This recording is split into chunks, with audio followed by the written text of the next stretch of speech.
I think it's hilarious talking about failures of the U.S. intelligence. Do you know anything about the Yellow Rain incidents?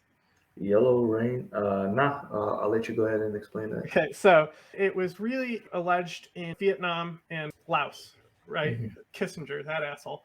So Hey, they, hey, hey, sir. This is America. so, so they called it Yellow Rain, and they believed that they were using this toxic. Haig raised new charges today that deadly chemicals have been used in Southeast Asia and Afghanistan, killing 10,000 people. It is absolutely clear that the smoking gun fingerprint belongs to the Soviet Union. And the U.S. is sending its evidence to the United Nations demanding action. We negotiated a biological weapons convention. But deadly yellow rain and other toxic agents fall on Hmong villages and Afghan encampments. Officials here say they are testing more samples, and they will soon produce more evidence to back up their contentions.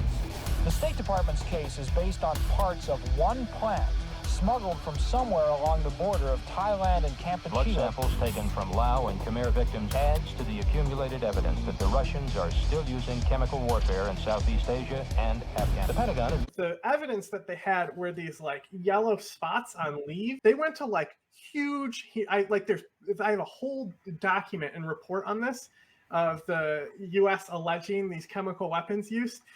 It was bee pollen because the bees shit on the leaves. That's hilarious, man. I mean, I can imagine that. Now have physical evidence from Southeast Asia, which has been found to contain abnormally high levels of 3 potent mycotoxins. That is one big pile of shit. But I mean, the thing is, right? There's a huge usage of white phosphorus gas and chlorine gas and all this stuff to massacre the population. The fact that the U.S. has to go out and invent a story in order to make it credible to their own press in order to get public support for their Operation Cyclone it just screams U.S. Mycotoxin is a toxic metabolite produced by molds that can infect crops and intoxicate the livestock when it gets into the feed chain. Animals are extremely sensitive towards the negative effects of mycotoxins on health and resistance to disease. Another thing that I personally have contention with is the toy mines. So people try to say that the Soviets dropped these things like they were deliberately designed to look like toys, but that's not true. They're just cluster bombs that are tiny plastic things. Then they would, if you stepped on them, they would really only take out your leg or so. But kids would pick them up. And that happens with cluster bombs today, is they won't detonate and they'll be like a shiny ball. 94% of recorded cluster munitions casualties are civilians, of which almost 40% are children. Up to 1/3 of all bomblets fail to explode upon impact.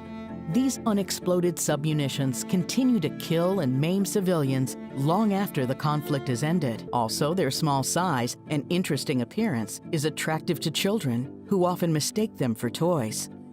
Cluster munitions were not forbidden until the Convention on Cluster Munitions in 2008. To date, 108 states have become states parties. This is why Switzerland and the GICHD are committed to this cause. I mean, I've heard stories of that happening to people, but like I said, I'm very wary of anecdotal stories because I'm just saying that I don't think they were deliberately being putting explosive toys out. I mean, it does seem quite an ineffective. If they have a policy of going into villages and exterminating the entire population with gas and artillery barrages, are they really going to waste time? Dropping a G.I. Joe with a bunch of tannerite in it.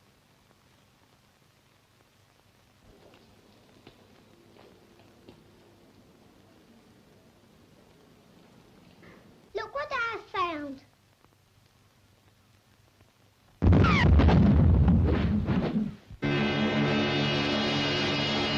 I mean, but I have heard that story from people.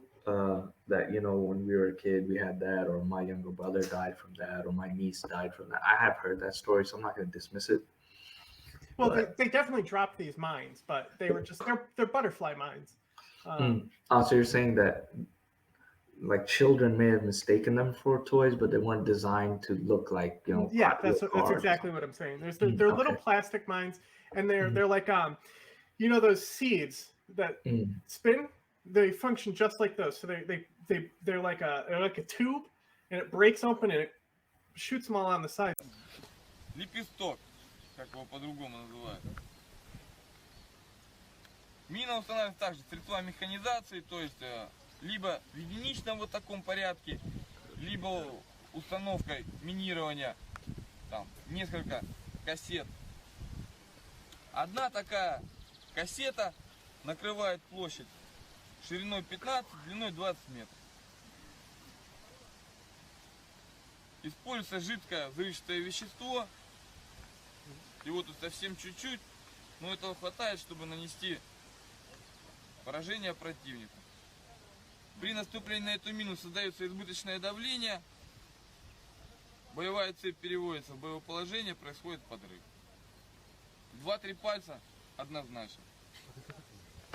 But the main reason they were using them is anti-personnel. So just because of how vast Afghanistan is, it's like, how do you cover that distance with, you know, how do you stop anti-personnel attacks? So they would drop these little mines all around, and like the mines weren't really that fatal. They were very, very small. It was rarely that these would kill you. I mean, you might die from your injuries later and bleeding out and stuff, because it's like, especially with no medical. Yeah, I mean, and you're nearest in the hospital mountains. is Peshawar. You know, if you're in Kandahar, that's it. یا درخت فرا بند میره بند پاراشوتی است این بند بیاید به حمله آخر استعمال کردم خیلی قوی و خطرناک است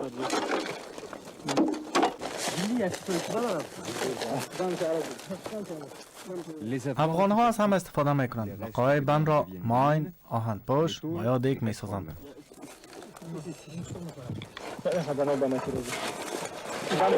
این چیز ایرا ما از رایات پیش مسلمان ها به زور خدا هیچ بی تفاوت چیزی است. این بی تفاوت است. ایرا باید ما نسواردانی از این نسوار این چیز کردیم در دانه ما میپکیم. شما بگیر تفش کرد مثل روز تف کنیست منش. او چرا یا من هستن یا بچی یارد یا میپرانن مردم نمیپرانن چی من یعنی یا پیش از اینکه درست پیش از اینکه قوات پیاده کماندوی پایان شه یا را تیارای جت میپرتند که به خاطر از اینکه مردم مجاهدین تشویش بکنن. اما فضل خدا مجاهد با زیرا میفهمه بخش معلوم است که اینی ماین است، یعنی مجاهد چیزی کردن نمیتونه، نه در سر روی تاثیر میکنه نه هیچ چیزی. من کدام مردم طفل یا یعنی تو اشتک پیشتک یا اگان مردم های عالی قریه یا اگان گاو مال یا اگان حیوانات اگه بره در سر از یک پایوانه میپراندش. ایرت ناکاوردی.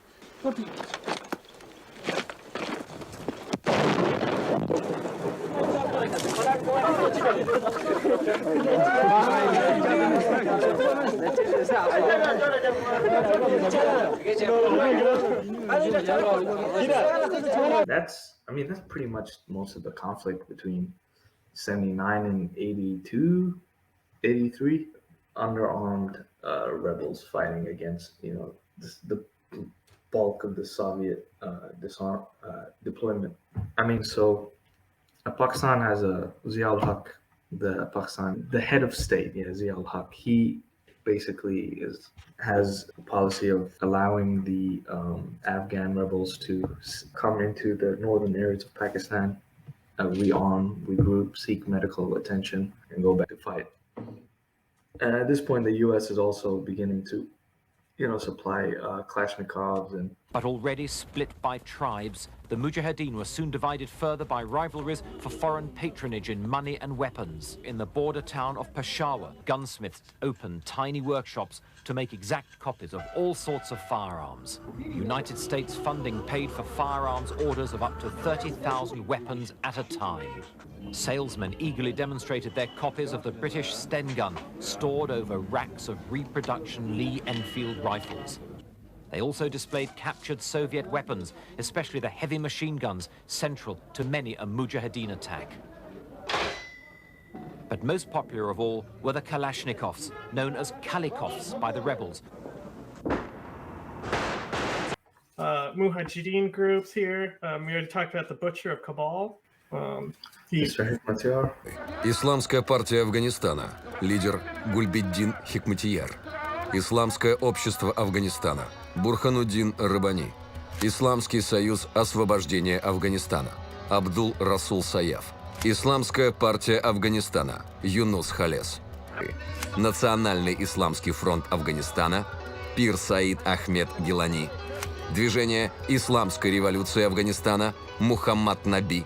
Национальный фронт спасения Афганистана. Сигбутулла Маджудади.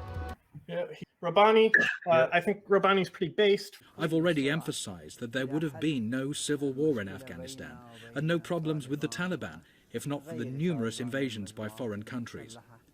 After all, the people of Afghanistan had managed to live for centuries without such infighting. First president after the Soviets, right? I mean, in exile. He was actually assassinated, and when he was assassinated, it was by suicide bombs, and he was on his way to get Islamic leaders to declare fatwas against suicide bombings, and that was what happened to end up killing him. So I just find that very tragic. This asshole, Abu Saif. Abu Saif. He's still alive, I believe. He's still an anti-Talib guy, which is just ironic. We stand against the Red Army. All the human beings were proud of our struggle in that time. I mean, I don't even have a picture of Khalis here. Chairman Yunus Khalis of the Islamic Union of Mujahideen of Afghanistan and other members of his distinguished delegation. I expressed our nation's continued strong support for the resistance and our satisfaction with the large step the Afghan resistance took toward unity in choosing a chairman for the first time. This new political milestone demonstrates that the people of Afghanistan speak with one voice in their opposition to the Soviet invasion and occupation of their homeland. This increasing unity has already made itself felt on the battlefield.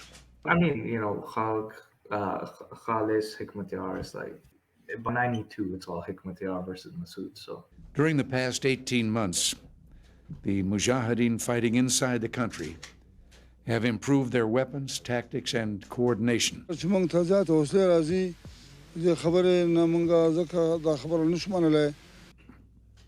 result has been a string of serious defeats for the Soviet elite units, as well as many divisions from the Kabul army. In the past few weeks, we've been traveling through virtually depopulated country. Isn't this a sign of victory for the Russians? An Afghanistan to which the 4 million refugees from Soviet aggression may return in safety and, yes, in honor. On behalf of the American people, I salute Chairman Khalis, his delegation, and the people of Afghanistan themselves. You are a nation of heroes. God bless you.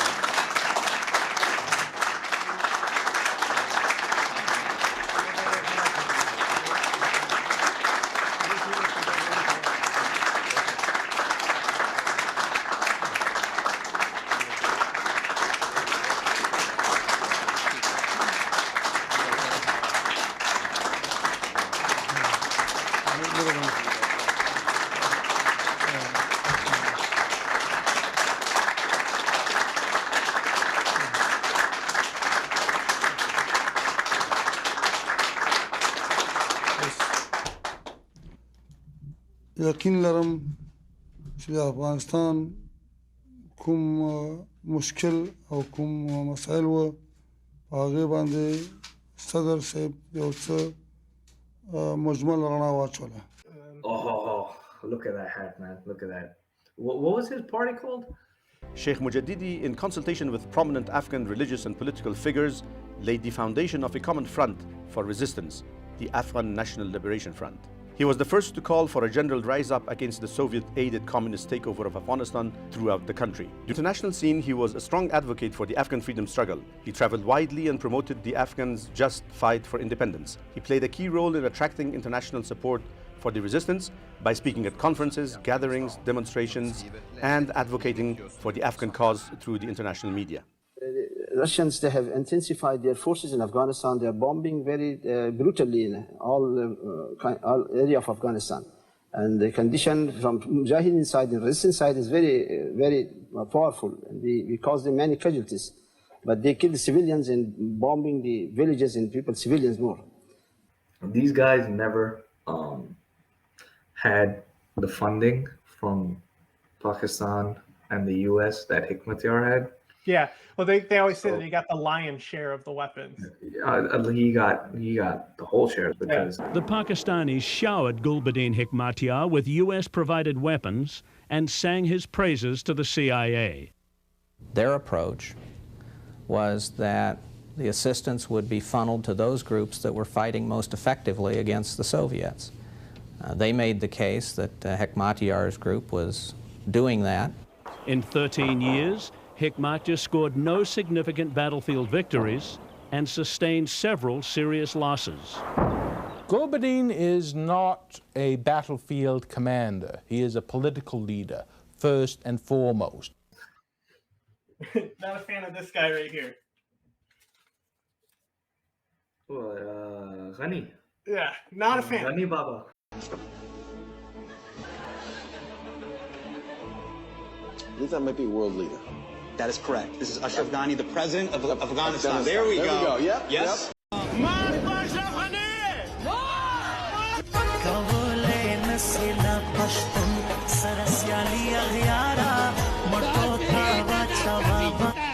I've met him a couple times. Yeah. He's a thoughtful guy. Yeah. His government is currently in the midst of a sexual harassment scandal, so.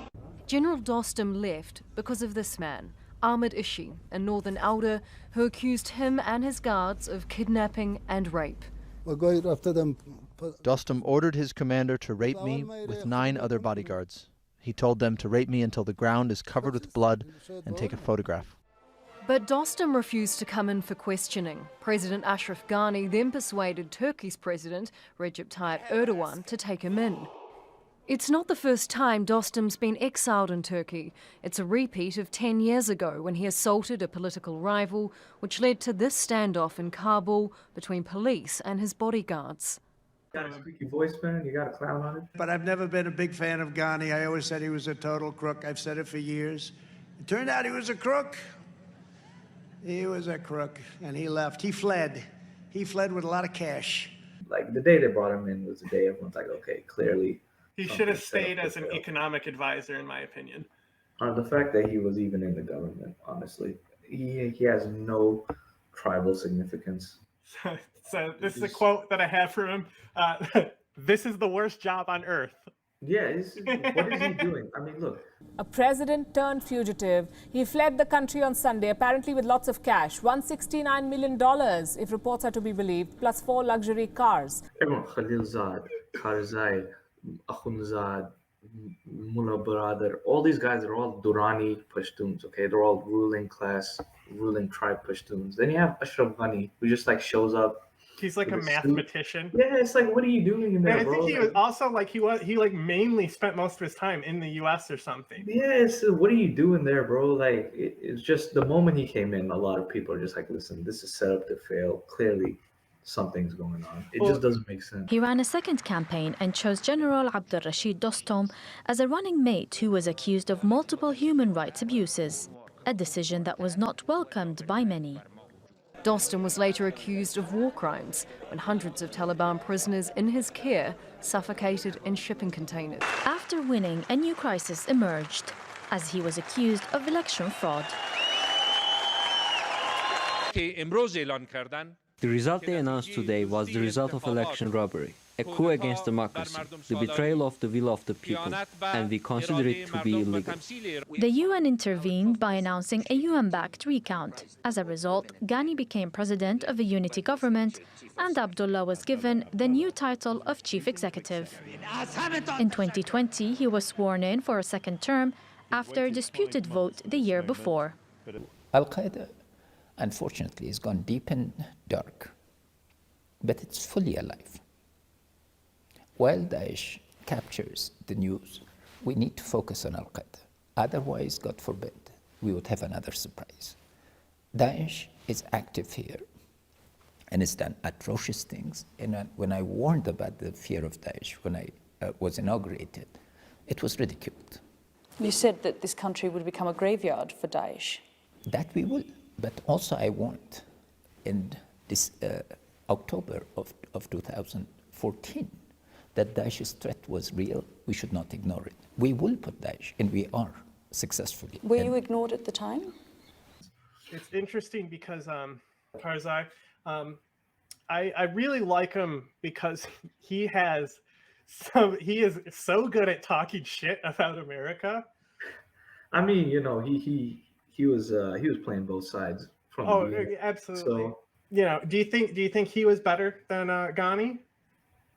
I mean, was it more realistic to get, you know? Okay, here's the thing, right? For as much as people want to badmouth Karzai, and he was a very corrupt, you know, very dodgy individual. That warlordism is over in Afghanistan. You may not see the signs, ma'am, but it's over. And we'll make sure that it's over. And there too, it's a good question you asked, we'll have the help of the United States to do that. Kandahar's militia is so powerful. The question is answered by some locals in 3 words: Ahmed Wali Karzai. Appearing here at a tribal meeting with his brother, the President of Afghanistan, Ahmed Wali, who's also chairman of the Kandahar Provincial Council, is said by insiders to supply gunmen to the US military and the CIA, as well as operate his own private forces. Talking later to me, Ahmed Wali said he wants an amnesty for the killers of the police chief, describing the whole incident as a misunderstanding. Karzai was very pragmatic, which is that, listen, he said, like, listen, Taliban have a huge support base in the rural population. Outside of the cities, I don't have much control. Even within the cities, you know, I'm facing, because at that time, 2007, 2008, Afghanistan was real bad. You know, it wasn't as bad as the post-invasion fighting, but 2007 to 2008 was a very high uptick in violence. So he's saying that at some point you have to negotiate and give the opposition legitimacy in order to bring them to the negotiating table. That's his angle, right? So because of that, people are like, oh, he's playing both sides, and that is true. And to a certain degree, he's like, listen, I can ask whatever the hell I want, because what's America going to do? Say no, and then have to answer as to why they're not helping me fight off a terrorist organization. Who do you think tortured more people? And in the ICC's 2016 report, they said they had a reasonable basis to believe war crimes of torture and related ill treatment by Afghan government forces did take place. Let's be clear, that was on your watch as president of Afghanistan. Yes, she is right. She is right to launch such an investigation. That's exactly why things have gone wrong in Afghanistan, violation of the lives of the Afghan people. That's exactly why I began to have differences with the United States and with their heavy-handed approach. Do you agree that there were human rights violations by Afghan security forces while you were president? Were you aware of them at the time? Definitely there were violations by the Afghan security forces, by the US, and by others. How could we be so much in trouble if there were no violations? And that's exactly the pain of the Afghan people for the past 30 years, violations at the hands of our own governments and violations perpetrated by foreigners. It is this that must end. Okay, but here's the thing, right? The president isn't doing anything. The president's sitting in his office doing whatever the hell America tells him. It's guys like Amrullah Saleh. It's also what a we are US telling ally. them is do it differently. It's a major go to the source hold on, and Pakistan, go to the root cause of this. Pakistan is a major non-NATO ally of the United States. President Trump is not about to declare war on Pakistan as much as you might want him to. So again, what is the strategy here? You're saying send more troops to Afghanistan and start a war with Pakistan. Only one of those two things will happen. What the United States does need is come out with more clarity and tell the Pakistanis, we know what you are doing, and we are a superpower, but we do not have super patience. And, you know, the CIA trained death squads like the KPF and, you know, the ANA generals that are going around committing, you know, kidnapping people and torturing them. And it's local ANA fighters kidnapping random people and selling them to the US to get tortured to death in Guantanamo Bay.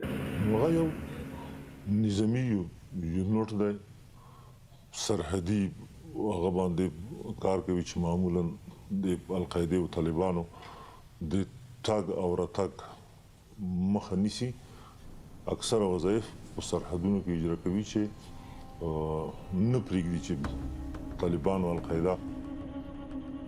We found references to this CIA army buried among thousands of military reports released by the WikiLeaks website. They fire mortars at Taliban and Al-Qaeda targets inside Pakistan. With the help of drones, shadow coverage, they ambush and kill insurgent fighters crossing the border. عربان ما په خپل لیدلې دي په جنگ کې زه خپل بالفعل موجود وم چچنیان عربان د موږ وژلي دي موږ لیدلې دي مړي موږ پیژندلې دي چې دا